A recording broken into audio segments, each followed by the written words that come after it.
Pinagsabihan na kitang huwag lalapit kay Charmaine. Talagang sinasagad mong pasensya ko. Sigaw ni Jackson. Pumasok ang ilang mga kalalakihan na nakasuot ng itim at sigurado si Charmaine na mga tauhan yun ni Jackson. Napapikit ang dalaga dahil naninikip ang dibdib niya at hindi siya halos makahinga. Pakiramdam niya ay mahihimatay siya sa sama ng loob. Bitawan niyo ako! Sigaw ni Renz. Anong gagawin namin sa kanya, sir? Tanong ng isang lalaki. Pinakalma ni Jackson ang sarili at marahang pinulupot ang braso sa bewang ng dalaga. Presinto, antayin niyo ako doon. Sige, sir. Sagot ng lalaki. Nang wala nang marinig si Charmaine at nag-angat siya ng tingin kay Jackson. Nandoon pa rin ang galit sa mga mata nito, ngunit kumalma ito dahil panay ang haplos ng daliri nito sa kaniyang likod. Huminga siya ng malalim. Okay ka lang? Tanong ni Jackson.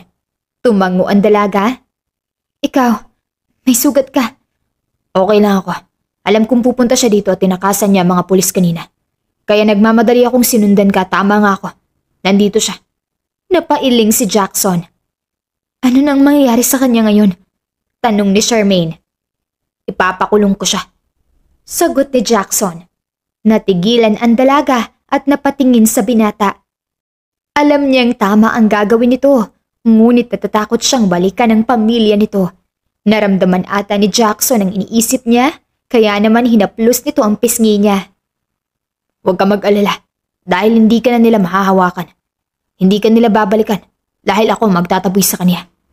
Seryosong sabi ni Jackson. Natatakot lang ako. Saad ng dalaga. Ngumiti si Jackson at hinawakan ng kamay ni Charmaine. Magkasama na tayong dalawa at wala nang pwedeng makapaghiwalay sa ating dalawa. Naiintindihan mo?